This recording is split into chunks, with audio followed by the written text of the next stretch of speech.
In this video, I'd like to address a question regarding the issue of abortion. There are some who, while they are otherwise opposed to abortion, otherwise consider themselves pro-life, believe in exceptions, circumstances where abortion should be permitted. Among the most common that I've heard, most common exceptions, that is, are cases of rape or cases of incest. Another one I've heard sometimes is cases where the child himself has some kind of severe disability. I am pro-life, but I am opposed to abortion in all circumstances. I do not believe there can be exceptions. You're either completely pro-life, that is to say you oppose abortion in all cases, or you undermine the very foundation for the pro-life cause.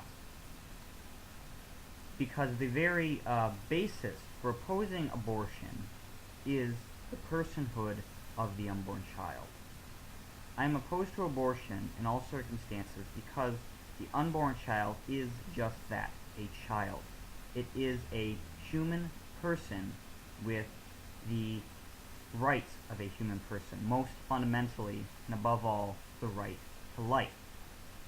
Abortion, as such, is the killing, the direct and intentional killing of an innocent human person and a violation of that person's right to life. This holds true regardless of the circumstance. Whether you're dealing with just a normal ordinary pregnancy, or whether you're dealing with a circumstance where the mother has been raped or the child is disabled in some way, it is always a human person. How the child was conceived, as in the case of rape or the case of incest, does not change whether that child is a human being or whether that child is a person. If the child is disabled, that does not make it any less of a human being with the human right to life, and we do not have the right to decide that he or she is, his or her life, I should say, is not worth living, and therefore that we may kill him or her. There can be no exceptions because there can be no case where an unborn child ceases to be a human person for some reason. Now, these circumstances may be very difficult, as especially, of course, in the case of rape, but you cannot deny the humanity, or you cannot alter the humanity and deny the rights of the human person, of the unborn child, in the name of helping another human person. Yes, we have to help everyone who is involved and seek justice for any evils committed, as in the case of rape and incest, but helping one person cannot mean that we ignore the rights of another person. Yes, the mother has a right to help, but that right to help does not include the right to kill her unborn child.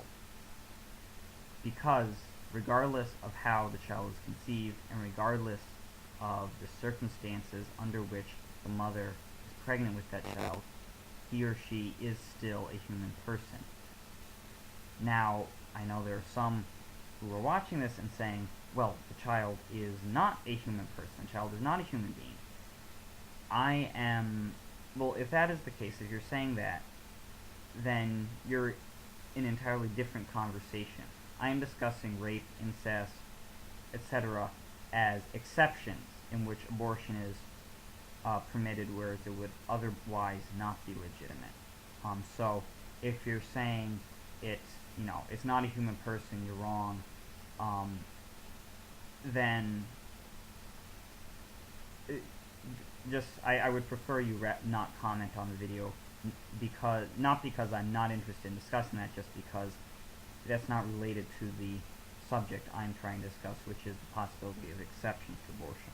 Now, going back to the humanity of the child, I can understand why some otherwise pro-life people make these exceptions. Certainly, as I said, we can see the serious uh, pain involved in, for instance, the case of rape, and we can, we have compassion for the woman, or we have compassion for the child who will suffer because of a disability.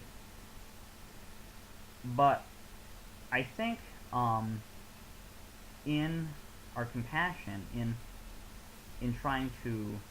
um, trying to be compassionate in these situations, we forget that we are dealing with a person, the unborn child. We are dealing with not just the mother as a person, but two persons, the mother and the unborn child. We may intellectually know and accept, yes, it is a human being, yes, it is a human person, but we forget, we don't really grasp that fully. And the reason for this is, of course, that the unborn child is very intangible. We don't see unborn children walking around, needless to say. Um, and so we forget that we're not dealing with just an abstract concept, which it becomes. We are dealing with a human person just as much as we are dealing with a human person when we are considering the mother, or if we are to consider a born child. And so to grasp the point, I think we should turn towards someone we do consider a person, and we would not deny ever the humanity of born children. So let's just take a 5-year-old child. We know this is a person. We know this is a human being. We know he has the right to life.